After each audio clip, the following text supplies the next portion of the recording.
एका ढिगावरील सुपारीवर किंवा नारळावर गणपती मांडावा. समोर 5 विडे मांडून तेथे सुपारी, खारीक, बदाम, नाणे, फळ ठेवावे. सर्वप्रथम स्वतःला हळद कुंकू लावून देवासमोर विडे ठेवावे. अक्षता, हळद कुंकू वाहून मनोभावे नमस्कार करावा.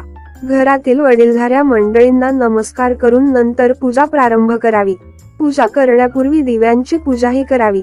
सर्वप्रथम गणपतीची आणि नंतर महादेव व सखी पार्वतीची षोडशोपचारे पूजा करावी.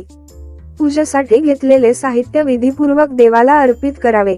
पूजेसाठी लागणारे साहित्य असे आहे: चौरंग, रांगोळी, तांदूळ, पाण्याचा कलश, तांबण, पंचपात्र, तसराळ, आसन, निरांजन, शंख, घंटा, समई, कापूर आरती, हळद कुंकू, अष्टगंध, गुलाल, बुक्का, चंदन,